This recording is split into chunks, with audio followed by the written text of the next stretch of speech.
Top quality और consistent performance के लिए सिर्फ सिल्वर पंप्स एंड मोटर्स, नाम याद रखना। કેટલી યોગ્ય આપના મતે કહેવાશે અને આજે નિવેદન આપવામાં આવ્યું છે તેને લઈને આપ શું કહેશો? કોઈ ધર્મ નામે કોઈ રાજનીતિ કરવાની જરૂર નથી સાહેબ, અને બહારથી જે આવેલા છે હવે ખોટો આપે છે. આપણે શું કરે, અમે ભારતીય જનતા પાર્ટીમાં જોડાણા છીએ. ભારતીય જનતા પાર્ટી અમને મુસ્લિમોને 7 ટિકિટો પણ આપી છે રાધનપુરના અંદર, અને સારો વિકાસ છે. વિકાસ કરવા માટે રોડ રસ્તા અને અમને ભાઈચારાથી રહીએ છીએ અને સારું છે. અને અમે શા માટે કોંગ્રેસ માટે અમને નડતરરૂપ થાય છે? અમે કોંગ્રેસથી કંટાળીને જ આવ્યા છીએ ભાજપમાં.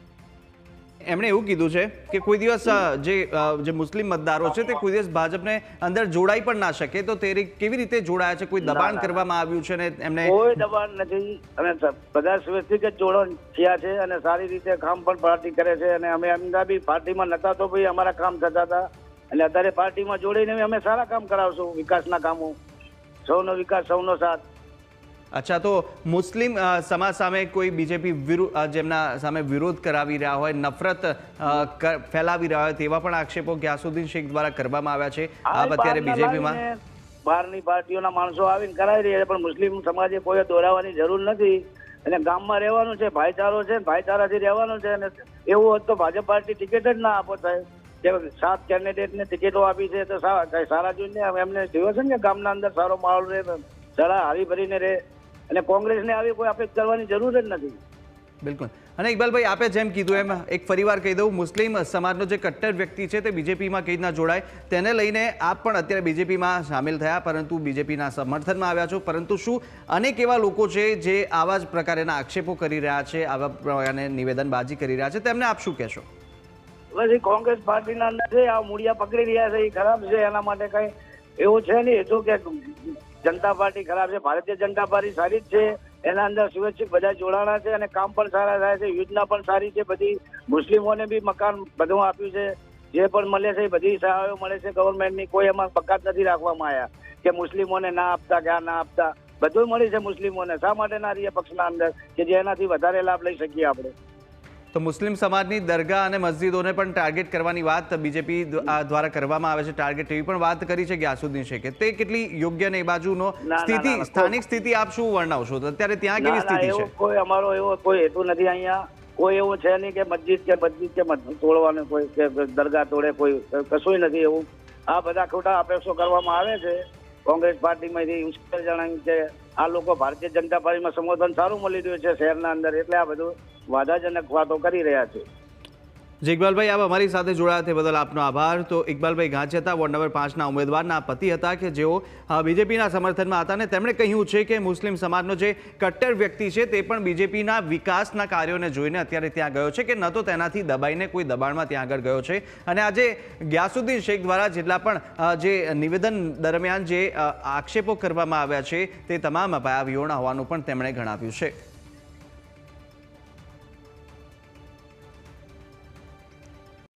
તો ચૂંટણી પ્રચારમાં કટ્ટરવાદના નામે ગ્યાસુદ્દીન શેખનું વિવાદાસ્પદ નિવેદનને બીજેપી મુસ્લિમ સમાજ સામે નફરતની રાજનીતિ કરી રહી હોવાનું ગ્યાસુદ્દીન શેખ કહી રહ્યા છે. અને આ નિવેદન ગ્યાસુદ્દીન શેખ દ્વારા આપવામાં આવ્યું અને કહ્યું કે મુસ્લિમ સમાજ વિરુદ્ધ નફરતનો માહોલ ઊભો કરે છે. મુસ્લિમ સમાજનો કટ્ટર વ્યક્તિ કેવી રીતે બીજેપીમાં કેવી રીતે જોડાઈ શકે તેવો પણ સવાલ ઉઠાવી રહ્યા છે. ત્યારે મુસ્લિમ સમાજની દરગાહો, મસ્જિદોને ટાર્ગેટ બનાવી અને બીજેપી ટાર્ગેટ બનાવી રહી હોવાનું પણ ગ્યાસુદ્દીન શેખે કહ્યું છે. અને જણાવ્યું, જ્યાં રાધનપુરની અંદર પૂર્વ MLA ગ્યાસુદ્દીન શેખે આ નિવેદન કર્યું છે, અને પાટણ જિલ્લાના રાધનપુરમાં નગરપાલિકાની ચૂંટણીમાં માહોલ પણ ગરમાયો છે. भारतीय जनता पार्टी की हमेशा कोशिश रही कि दो समाजों के बीच में नफरत बढ़े. आज जिस तरीके से हम देख रहे हैं कि भारतीय जनता पार्टी ने दो भाइयों को, हिंदू और मुस्लिम, जो एक रथ के दो पहियों के समान है, उनको लड़ाने की, नफरत की राजनीति को आगे बढ़ाने के लिए जिस तरीके के जो कारनामे इस देश में किए हैं और इस राज्य में किए हैं, वो देख करके हमको ये पता चलता है कि इनको देश की एकता में, देश की अखंडता में इनको इंटरेस्ट नहीं है. इनको इंटरेस्ट अपनी पॉलिटिकल, अपनी सियासी दुकान चलाने में है. जो लोग नफरत की राजनीति करते हैं, जो लोग खुलेआम कहते हैं कि हमारी सभा में से मुस्लिम उठ करके चला जाए, जब विधानसभा का और लोकसभा का चुनाव हो तो बिल्कुल मुखालिफ हमारे सामने की पूरी लाइन खड़ी करने की कोशिश की जाती है. धर्म जुनून फैलाने की कोशिश की जाती है। और जब नगर पालिका का चुनाव है, जब उनको लग रहा है कि हम नगर पालिका का चुनाव राधनपुर में नहीं जीत पाएंगे, तो ऐसे वक्त के अंदर ही हमारे में से कुछ लोगों को भारतीय जनता पार्टी ने उम्मीदवार बनाया। भारतीय जनता पार्टी एक तरफ बिल्कुल दरकिनार करती है, एक तरफ पूरे देश में मुस्लिम समाज के खिलाफ नफरत का माहौल पैदा करती है, मॉब लिंचिंग जैसी घटनाएं बने उसको प्रोत्साहित करती है, बलात्कारियों का फूलहार करती है, उसका स्वागत करती है। और दूसरी तरफ जब चुनाव को लगता है कि चुनाव नगर पालिका हम नहीं जीत पाएंगे, तो उस वक्त में भी नगर पालिका के अंदर मुस्लिम समाज के लोगों को टिकट देने का। मुझे भारतीय जनता पार्टी की राजनीति पे आश्चर्य नहीं है, आश्चर्य मुझे ये है कि कैसे कोई राष्ट्रवादी, कैसे कोई सेक्युलर, कैसे जो हिंदू मुस्लिम भाईचारे में मानने वाला मुस्लिम समाज का नुमाइंदा भारतीय जनता पार्टी जैसी कट्टर पार्टी का नुमाइंदा कैसे बन सकता है? अरे બધા નિશાન પર ચૂંટણી લડવી જોઈએ, પરંતુ જે પક્ષ અમને એવું કહેતો હોય કે તમે અમારી સભા છોડીને જતા રહો, જે પક્ષ અમને કોઈ પણ રીતે જે છે એ બરબાદ કરવા માટેના પેતરા સાજિશો કરતો હોય, હું માનું છું કે આ દેશની એકતા અખંડિતતાને સામે પ્રશ્નાર્થ ઊભા કરનારા લોકો છે। અમે તો માની છે કે હિન્દુ સમાજ અમારો મોટા ભાઈ સમાજ છે અને આ દેશની સંસ્કૃતિ હંમેશા હિન્દુ મુસ્લિમ સાથે જ રહ્યા છે, એક રથના બે પૈડા સમાજ છે। પરંતુ ભારતીય જનતા પાર્ટી એ વાતમાં નથી માનતી। ભારતીય જનતા પાર્ટી ફક્ત ચૂંટણીઓ જ્યારે લાગે કે અમે અહીંયા હારવાના છે, જીતી શકીએ નથી, ત્યારે અમુક લોકોને ઊંટ બનાવીને ઉમેદવારી કરાવતા હોય તો એમની સામે અમે વાંધો છે।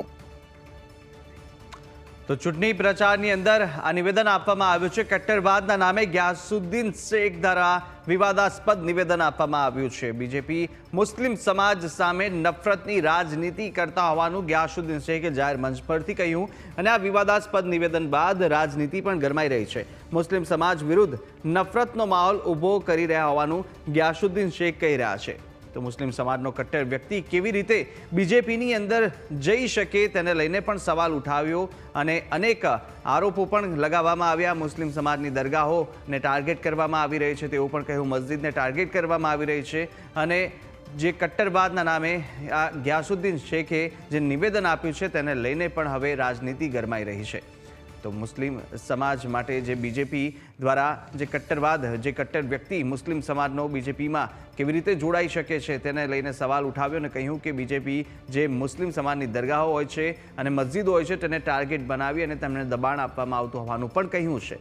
તો આ ગ્યાસુદ્દીન શેખનું વિવાદાસ્પદ નિવેદનને તેને લઈને રાજનીતિ હવે તેજ થઈ રહી છે। મહત્વનું છે કે રાધનપુરની અંદર ચૂંટણી પ્રચાર દરમિયાન સ્થાનિક સ્વરાજની ચૂંટણી પ્રચાર કરી રહ્યા હતા અને તે દરમિયાન જ આ જે વિવાદાસ્પદ નિવેદન છે તેમના દ્વારા આપવામાં આવ્યું છે।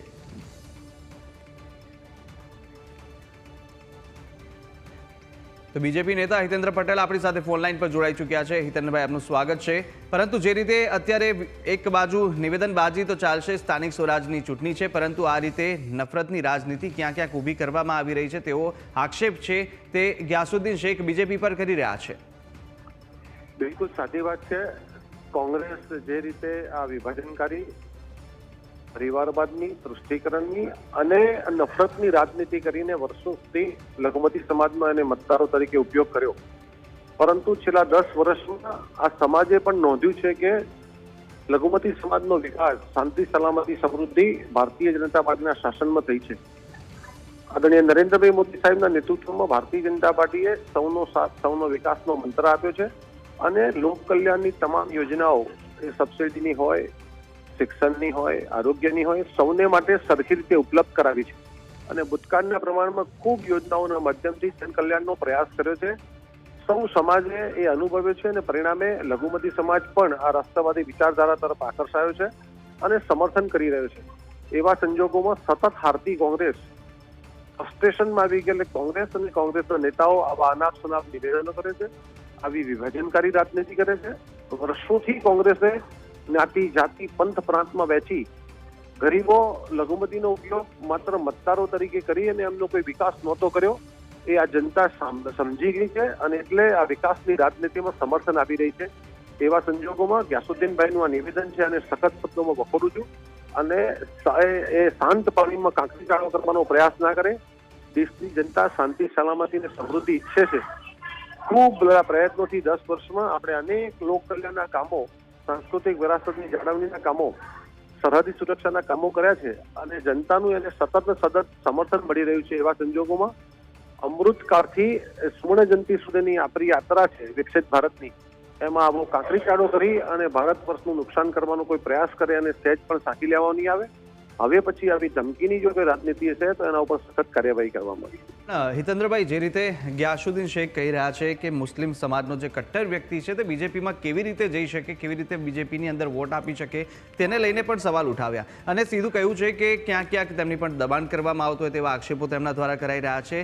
મંદિર અને જે મસ્જિદ છે અને જે દરગાહ છે તેમને પણ ટાર્ગેટ કરવામાં આવી રહ્યું છે તેવો પણ આક્ષેપ કર્યો છે. તો શું તેના લીધે જ મુસ્લિમ સમાજના જે મતદારો છે તે બીજેપી તરફ આવી રહ્યા છે? વર્ષોથી કોંગ્રેસે જ્ઞાતિ, જાતિ, પંથ, પ્રાંત અને ભાષાને આધારે સમાજને વિભાજિત કરવાનો પ્રયાસ કર્યો. ઉશ્કેરણીના ભાષણોના માધ્યમથી સમાજને પોતાની તરફ રાખી અને રાજનૈતિક વર્તણી તરફનો પ્રયાસ કર્યો છે. કેટલેક અંશે સફળ રહ્યા હતા.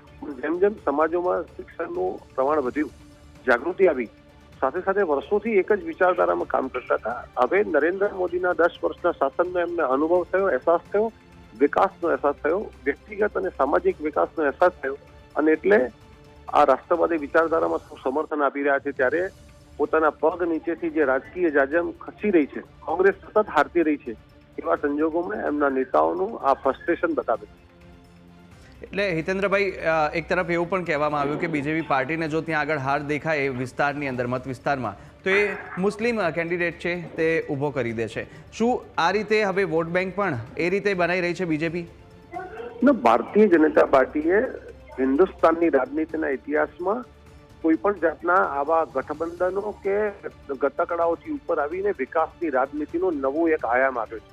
કરેલા કામનો હિસાબ કરીને મત માંગવાની નવી રાજનીતિ નરેન્દ્રભાઈ આપી છે અને ક્યારેય પણ આપણે કોઈ જાતિ પંથ પ્રાંતમાં પડ્યા નથી અને અમારા રિપોર્ટ કાર્ડને આધારે ફરીથી જે સમર્થન મળી રહ્યું છે અને સર્વ સમાજ એમાં જોડાઈ રહ્યા છે. ત્યારે આવા પ્રકારના બાલિશ નિવેદનો કરીને કોંગ્રેસના નેતાઓ એનો હતોત્સાહ દર્શાવે છે. જી હિતેન્દ્રભાઈ, આપ અમારી સાથે જોડાને આપે ચર્ચા કરી તે બદલ આપનો આભાર. તો અત્યારે હિતેન્દ્રભાઈ પટેલ હતા, બીજેપીના નેતા. તેમણે કહ્યું કે આ રીતની જે રાજનીતિ છે તે કોઈ દિવસ બીજેપી કર્યું નથી અને આ તુષ્ટિકરણની રાજનીતિના પણ સીધા આક્ષેપ કે જે કોંગ્રેસની અંદર પહેલેથી જ રહી છે તેનો પણ એક ઉદાહરણ આપતા ગ્યાસુદ્દીન શેખનું નિવેદન તેમણે ગણાવ્યું છે. પરંતુ બીજેપી મુસ્લિમ સમાજ સામે નફરતની રાજનીતિ કરી રહી છે અને આવા ગ્યાસુદ્દીન શેખના જાહેર મંચ પરથી નિવેદન આપવામાં આવ્યું ને તેને લઈને હવે ક્યાંક રાજનીતિ પણ તેજ બની.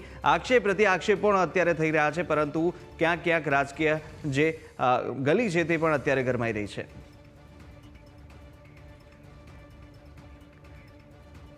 તો રાધનપુરના ઉમેદવાર વોર્ડ નંબર 5ના ઇકબાલભાઈ ગાંચી પણ ફોન લાઈન પર જોડાઈ ચૂક્યા છે.